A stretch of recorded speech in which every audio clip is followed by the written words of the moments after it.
Suspense. And the producer of radio's outstanding theater of thrills, the master of mystery and adventure, William N. Robeson. Among the great classics of radio drama, none is more memorable than Three Skeleton Key, although few who have heard it would remember it by that title. To them, it is simply that story about the rats. And that it is, an unforgettable experience in horror. We repeat it now because we can't help ourselves. We like to scare as well as you like to be scared. Listen then as Vincent Price stars in Three Skeleton Key, which begins in just a moment. And now, Three Skeleton Key, starring Vincent Price. A tale well calculated to keep you in suspense.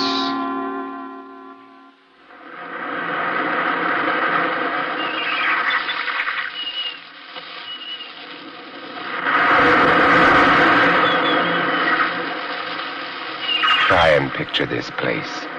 A gray tapering cylinder welded by iron rods and concrete to the key itself.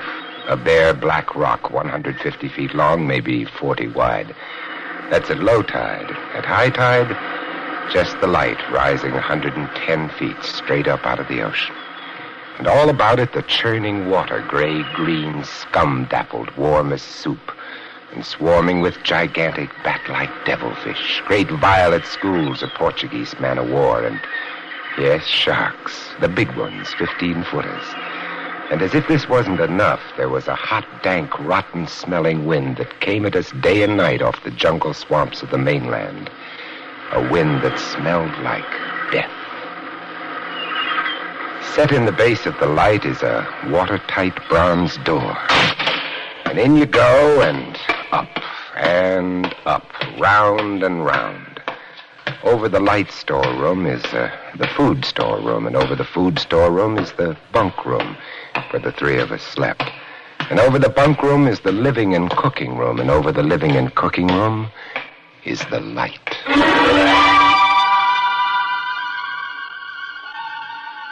She was a beauty, balanced like a ballerina on the glistening steel axle of her rotary mechanism.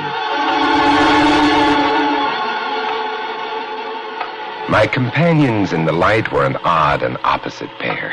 Big Louis, the head man who hardly ever talked, and Auguste, who never stopped.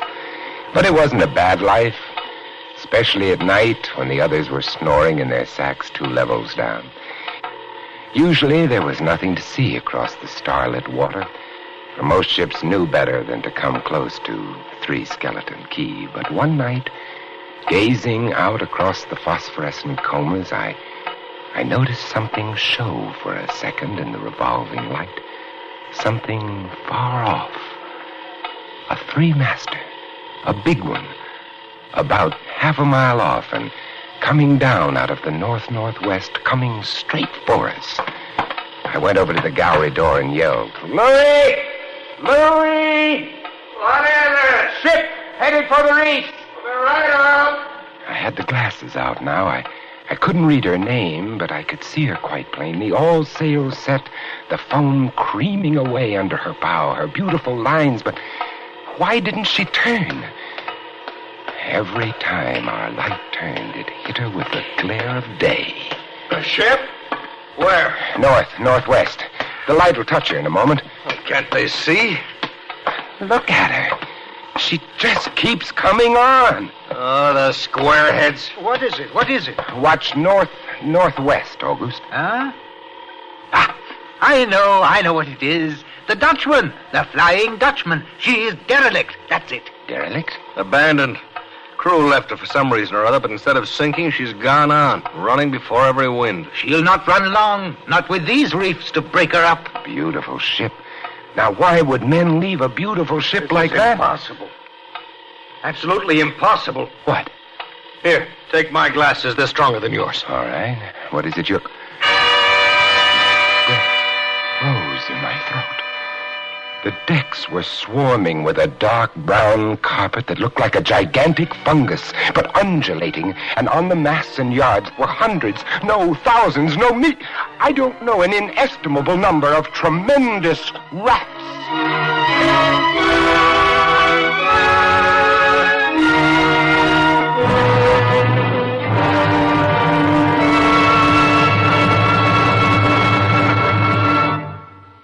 We stood there, the three of us frozen in terror, peering through our binoculars as the rat-covered ship gracefully, relentlessly bore down upon the quay, until at last, with a horrible certainty, splintering and grinding upon the rocks, she ran aground. Look, the rats on the water, like a carpet. They're swimming. Oh, sure, they're swimming. Those are ship's rats. But they're swimming for the rocks. The door, below, it's open. Come on! And down we went, racing down the stone stairs, taking them 3 and 4 at a time. Scared? You bet we were scared. Suppose you get the windows, maybe they can climb. We don't know. All right, Chief, but hurry. You see them? No. Yes, I do. We're up at the other end of the rock. Look at them! Millions! And they smell us! Here they come! Close the door! I can't. It's stuck. Here, let me... Oh, move, you move. Heave! Made it. Oh, that was close. One got in. What? Look, there. Get him! Watch it, he did. Kick him. Brute! He was as big as a tomcat, bigger, and his eyes were wild and red, his teeth long and sharp and yellow. He went for us, starving, ravenous, and we fought him, fought that one rat all over the room. It was, oh, believe me, I do not exaggerate, it was like fighting a panther. I got him. As we ran up the winding staircase, we passed the tiny windows of the various levels, and every one was covered with a thick, wriggling, screaming curtain of brown fur. The air of the gallery was thick and fetid with the stink of them. The light was dim, brown, filtered through the crawling mass that swarmed over the glass all about us. We could not see the sky, nothing but them. Their red eyes, their claws, their wriggling, hairy snouts, and their teeth. What can we do, Chief? Take it easy, Auguste. Take it easy. Oh, I can't. I just can't. It won't do any good. Won't do any good to stand here and shake. Go away. Go away. Do you hear me? Go away. They won't go away. Not until the... Oh, finish it, Chief. Not until what? Not until they've been fed.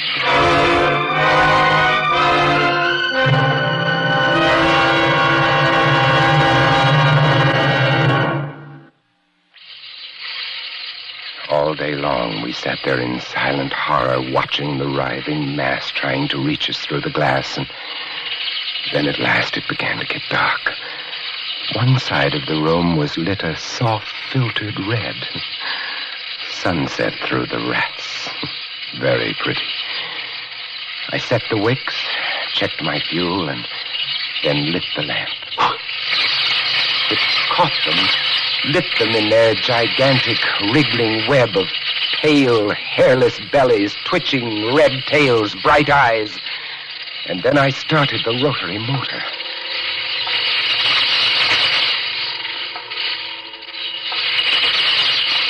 The light drove them mad. As she swung slowly and smoothly about, she blinded them in the fierce, stabbing bar of light, moving continually about, ever turning, ever touching, ever moving around and around, and they twitching and shuddering, eyes flaming when they were struck by the light, blinking and twinkling like the stars of hell.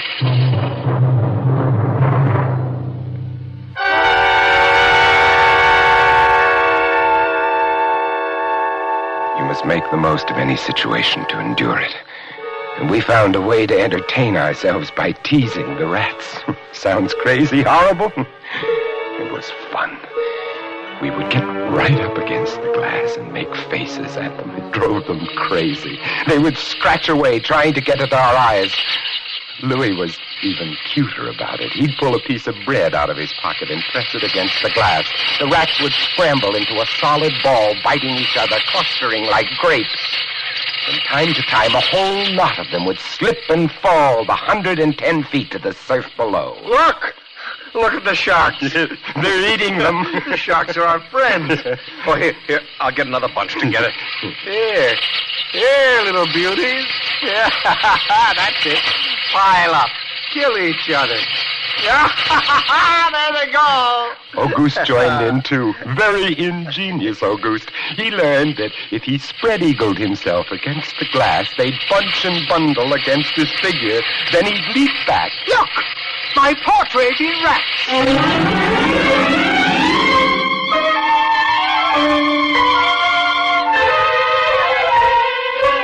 I went off watch about midnight, and I was just falling asleep when I became conscious of a new sound. I couldn't figure it at first, so I got up, lit the lamp, and went to the window. Even as I looked at it, I saw one of the panes begin to sag in. They were eating the wood away. Louis, come quick.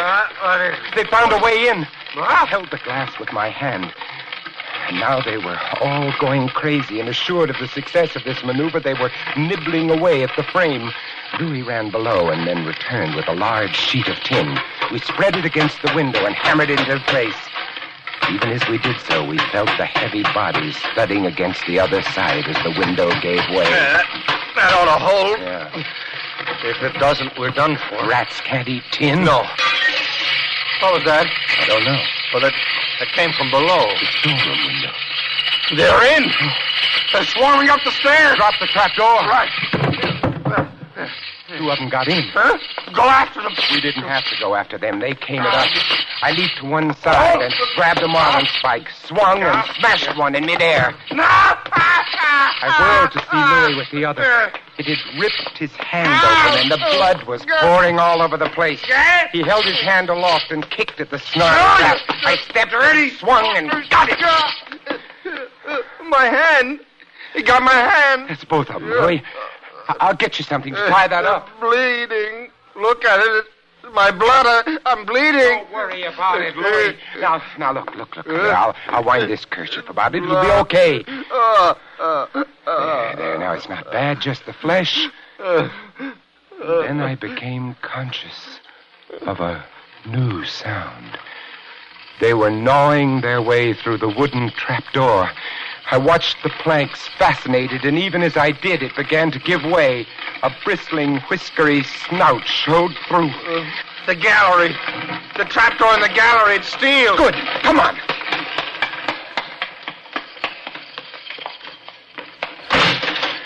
We made it. We lay across the trap, exhausted, while below us the rats took over the entire tower. I could hear them howling and fighting over our food supply, our water, our leather, and all about us the others screamed and glared in at us, swaying in a tangled mass, hypnotized by the ever-turning light.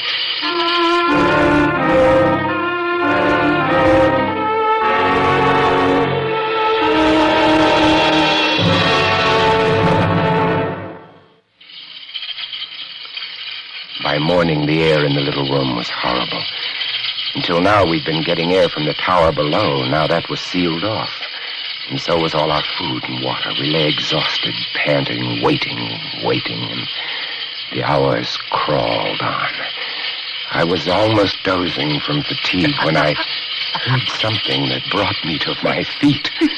Would you like to come in, my beauty? Would you? I hold the powers of life and death, and I can let you in, you know. Auguste was standing by the glass, and in one hand he held a big wrench. He was tapping the glass gently, not quite hard enough to break it. I eased myself to my feet and slowly, very slowly, tiptoed toward him. All I have to do is tap just a little harder, and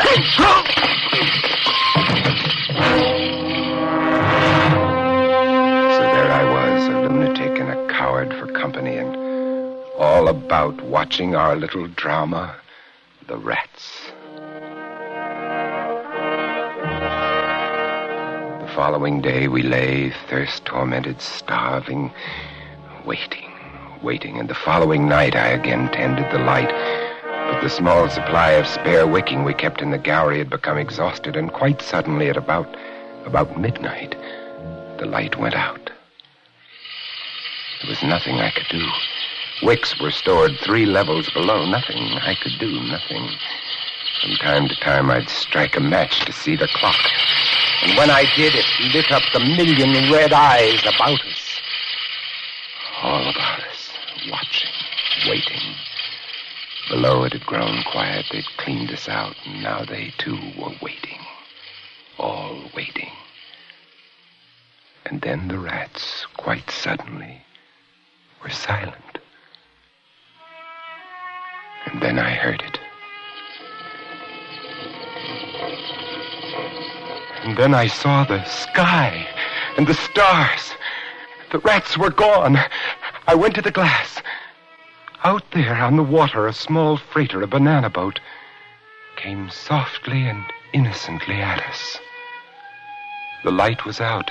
They didn't know. I wanted to open the windows, to call out to them, to warn them somehow, but I was afraid. What if the rats were hiding from me, tricking me? And so I waited. She grounded very softly on a reef not 200 yards from the quay. Grounded so gently that the man playing the cornet, was he a passenger, a crewman off watch, didn't even stop playing. They tried washing her back off. I could have told them to save their fuel. The tide was rising, would have floated her free. And I waited.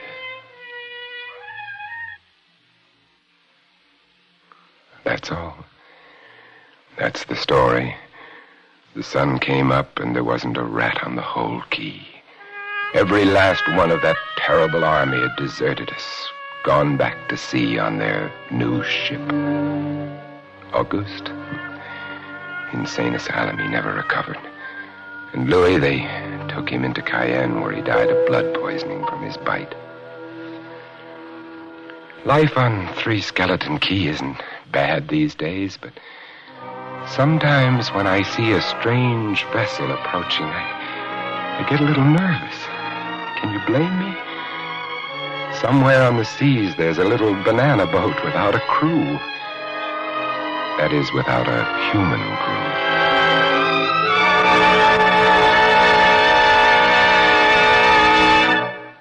Suspense, in which Vincent Price starred in William N. Robeson's production of Three Skeleton Key, written by George Tudus and adapted for Suspense by James Poe. In just a moment, the names of the supporting players and a word about next week's story of Suspense. Supporting Vincent Price in Three Skeleton Key were Ben Wright and Lawrence Dobkin. Sound patterns by Tom Hanley and Bill James. Listen. Listen again next week, when we return with another tale well calculated to keep you in suspense.